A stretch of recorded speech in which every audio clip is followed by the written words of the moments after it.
Assalamualaikum warahmatullahi wabarakatuh. Pada pertemuan ini kita akan membahas materi tentang ayat tarbawi, khususnya pada topik dasar pendidikan Islam. Nah, pada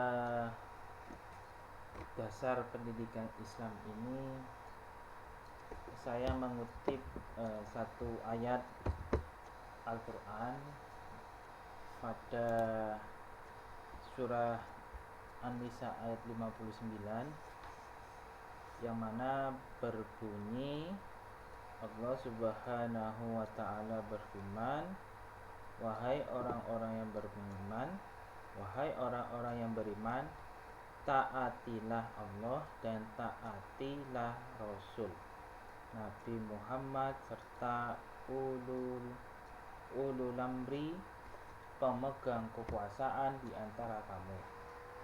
Jika kamu berbeda pendapat tentang sesuatu, kembalikanlah kepada Allah, yakni Al-Quran, dan Rasul, yakni sunnahnya, jika kamu beriman kepada Allah dan hari akhir.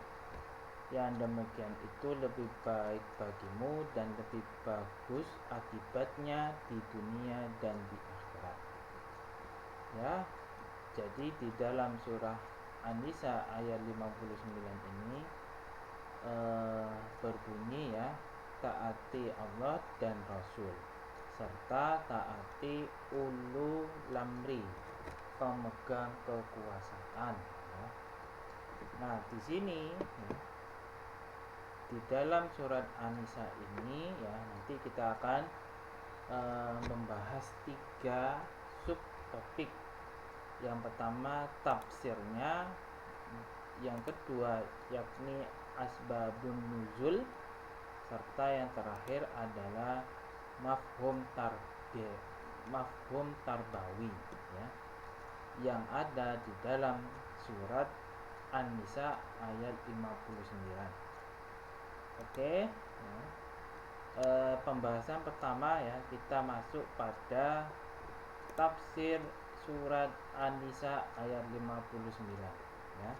Di sini ada 4 pokok tafsir An-Nisa ayat 59. Ya.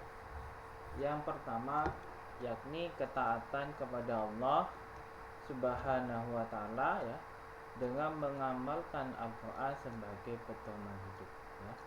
Yang kedua, ketaatan kepada Rasulullah Sallallahu Alaihi Wasallam dengan mengamalkan sunnah beliau sebagai petunjuk hidup. Ya.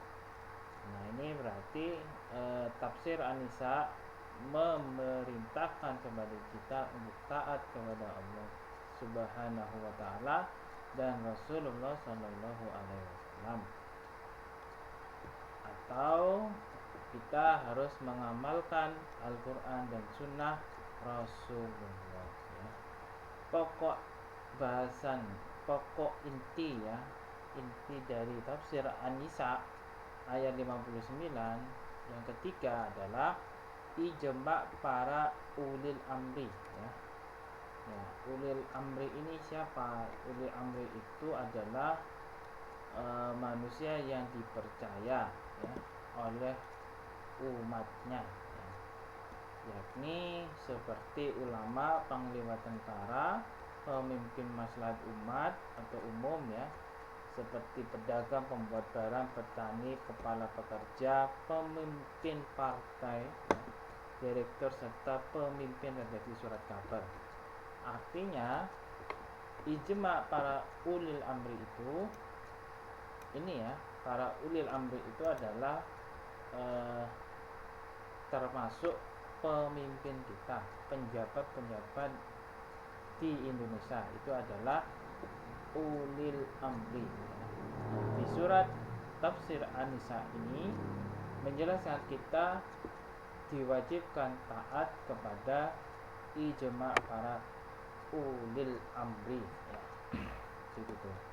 Nah, kemudian, ya, di sini pokok pembahasan keempat yang terakhir itu adalah memeriksa masalah-masalah yang diperselisihkan dengan menggunakan kaidah dan hukum-hukum umum yang diketahui dalam Al-Quran dan Sunnah sebagai pemandu atau sebagai panduan penyelesaian. Artinya di dalam ijma para uli amri tentunya tidak semua perintah atau keputusan dari para ulil amri ini kita terima atau kita amalkan. Asalkan ya dia masih sejalan dengan Al-Quran dan Sunnah ya. Jika bertentangan maka kita kembalikan kepada Al-Quran dan Sunnah ya, begitu. Sebenarnya seperti itu. Yang penting tidak melenceng pada Al-Quran dan Sunnah selagi itu baik bagi kita ya, kita tetap untuk menaati ya, menaati gitu ya. Jika ada perdebatan ya tentunya kita harus kembalikan ke dalam Al-Quran dan Sunnah ya, begitu ya. Nah ini diperjelas pada hadis Nabi Muhammad ya, Rasulullah, hadis riwayat Al-Bukhari yang menjelaskan wajib atas seorang muslim untuk mendengar dan taat kepada penguasa ya. Jadi wajib hukumnya bagi kita taat kepada penguasa ya, selagi itu baik tetap kita harus taati pada perkara yang ia sukai dan tidak ia sukai begitu ya, kecuali jika diperintahkan berbuat maksiat. Ini boleh kita tidak amalkan ya, boleh ya, asalkan masih baik bagi kita ya, walaupun itu tidak kita sukai ataupun kita sukai tetap kita taati, kita amalkan ya. Nah, lanjutannya ya dalam hadis ini adalah jika diperintahkan berbuat maksiat maka tidak boleh mendengar dan tidak boleh taat ya, tidak boleh kita dengar dan tidak boleh kita taati begitu. Yang penting baik, selama itu baik dan tidak melenceng pada Al-Quran dan Sunnah itu wajib kita taati ya, walaupun itu sesuatu hal yang tidak kita sukai atau yang kita sukai. Oke, itu adalah pokok-pokok tafsir surat An-Nisa ayat 59. Kemudian asbabul nuzul ya, surat An-Nisa ayat 59. Nah, di sini ada beberapa kisah-kisah yang melatar belakangi turunnya surat An-Nisa 59 ya. Ini terdapat kisah dari Abdullah bin Hudzafah bin Qais ya, yang diutus oleh Nabi untuk memimpin suatu pasukan ya. Ini ya asbabun nuzulnya, salah satu asbabun nuzulnya. Jadi Abdullah ini diutus oleh Nabi untuk memimpin suatu pasukan, barulah turunlah surat An-Nisa ayat 59. Ada riwayat lain yang menyebutkan bahwa ayat ini berkaitan dengan perselisihan pendapat mengenai status seseorang yang masuk Islam ya. Namun ada pihak lain yang tidak setuju dengan keputusan tersebut ya. Jadi ini ada riwayat ya terkait seseorang yang masuk Islam ya. Namun ada yang tidak setuju atas masuk Islamnya. Ada pihak yang tidak setuju dengan keputusan tersebut ya. Nah ini intinya dalam riwayat ini ada perselisihan pendapat ya. Kemudian dalam riwayat lain menjelaskan ayat ini turun karena ada perselisihan antara Khalid bin Walid dan Ammar ibn Yasir ya. Yang mana Ammar ibn Yasir ini memutuskan untuk membebaskan suatu tawanan ya. Ini Ammar Ibnu Yasir ini memutuskan untuk membebaskan tawanan, ya. Tetapi Khalid bin Walid tidak menyetujui keputusan Umar. Maka dari itu turun berita itu terdengar oleh Rasulullah Shallallahu Alaihi Wasallam. Maka turunlah surat An-Nisa ayat 59 ini. Begitu, ya. Ini artinya dari kisah-kisah itu menjelaskan bahwa surat An-Nisa ini turut karena adanya perselisihan, ya, perselisihan pendapat antar para sahabat, gitu ya. Nah ini semoga menjadi sebuah penengah bagi kita terkait keputusan-keputusan, ya, yang dilakukan oleh uli amri kita atau penguasa kita. Oke, lanjut ya. Apa yang ada nilai tarbawi yang ada di dalam surat An-Nisa ayat 59 atau mafhum tarbawi. Nah, mafhum tarbawi. Jadi dasar pendidikan Islam itu tarbawi, nilai tarbawi itu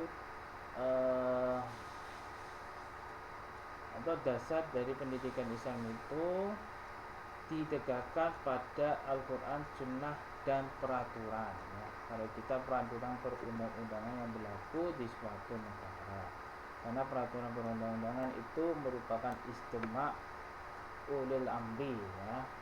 Gitu. Maka kewajiban kita adalah menaati Allah dan Rasulnya, ya, menaati itu dan juga menaati ulil amri minkum, ya. Itu bergantung pada kesesuaian produk hukum dengan Al-Quran dan Sunnah, ya. Jadi ketaatan kepada uli amri minkum ini bergantung pada kesesuaian produk hukum dengan Al-Quran dan Sunnah, ya. Jadi dasar pendidikan Islam itu adalah Al-Quran, Sunnah, dan peraturan perundang-undangan, itu saja, ya. Atau istima ulama atau istihad, ya, istima atau istihad, gitu ya. Istihad dari para penguasa, ya. Nah, kalau kita melihat berdasarkan surah An-Nisa ayat 59, dapat diakui bahwa dasar pendidikan Islam di Indonesia itu berakar pada Al-Quran, Sunnah, Pancasila, dan perundang-undangan yang berlaku, ya, berlaku bagi kita, ya. Nah, ini tertuang dalam pembentukan madrasah, ya, madrasah aliyah MTS, ya, MI itu kan sudah diatur, ya. Maka dari itu contoh dari dasar pendidikan Islam kita, gitu ya. Ya, mungkin ini yang bisa saya sampaikan. Semoga paham, ya. Jadi intinya dari dasar pendidikan Islam itu ada 3, ya, yakni Al-Quran, Sunnah, dan istihad atau ijma' ulil amri, gitu ya. Oke, terima kasih banyak.